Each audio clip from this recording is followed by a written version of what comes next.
Good morning friends. आपका स्वागत है हमारे YouTube channel learning point with Abhishek में। दोस्तों, अगर आप चैनल पर नए हैं तो चैनल को सब्सक्राइब कर लीजिए और बेल आइकन प्रेस कीजिए ताकि आपको रेगुलर डिक्टेशन मिल सके। 100 शब्द प्रति मिनट डिक्टेशन स्टार्ट।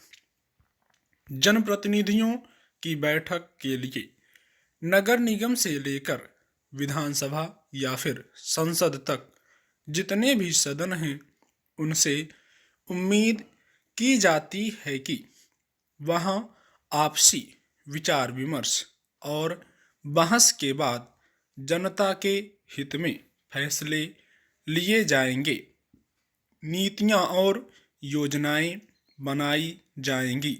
लेकिन सोमवार को राजधानी दिल्ली के पूर्वी नगर निगम की साधारण सभा की बैठक में जो हुआ उससे यही लगता है कि जनता के हित की बात करने वाले प्रतिनिधियों को इस बात की शायद फिक्र नहीं है कि बैठक में उनके आचरण को किस तरह देखा जाएगा।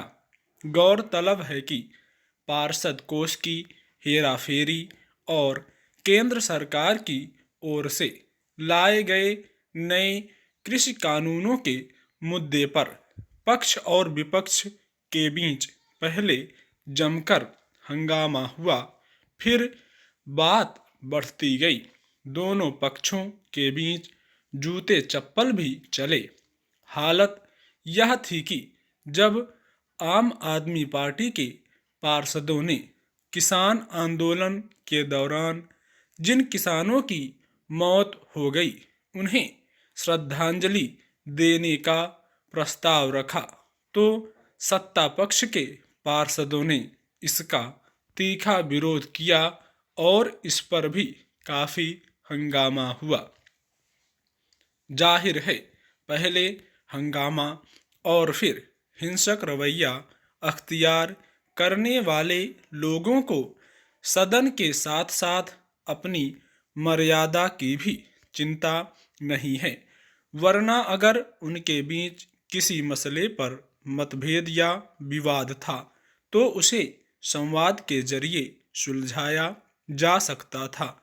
मगर सवाल है कि जिन मुद्दों पर सदन में यह अप्रत्याशित स्थिति खड़ी हुई, क्या वे ऐसे मुद्दे हैं जिन पर जनता का प्रतिनिधित्व करने का दावा करने वाले लोग ऐसे बेलगाम आचरण पर उतर आए?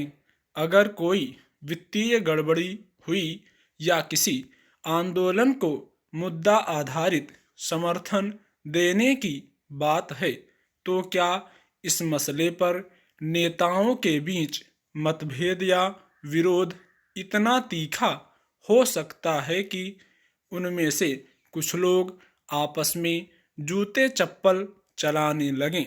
निश्चित रूप से यह सदन की मर्यादा के विरुद्ध है और अगर इस तरह के आचरण पर रोक नहीं लगाई गई तो जनप्रतिनिधियों के बीच विचार विमर्श और बहस के लिए निर्धारित जगहों की छवि बुरी तरह प्रभावित होगी।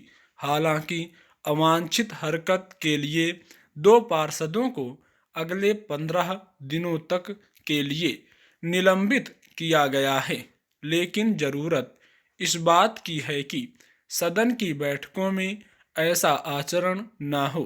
इसके लिए सभी पक्ष आपस में सहमत हों, एक व्यवस्था कायम की जाए।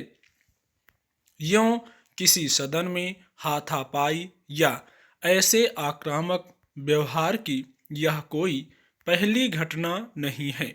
कुछ राज्यों की विधानसभाओं में हिंसक टकराव की अनेक खबरें आ चुकी हैं, लेकिन हैरानी की बात है कि ऐसी हर घटना के बाद सदन की छवि पर पड़ने वाले बेहद नकारात्मक असर को लेकर सभी सदस्य चिंता तो जताते हैं, लेकिन उसमें सुधार के लिए अपने या अपने पक्ष के सदस्यों को नियंत्रित नहीं कर पाते हैं, बल्कि होना तो यह चाहिए कि सदन में ऐसी स्थिति के न पैदा होने को लेकर सभी पक्ष खुद सचेत रहें।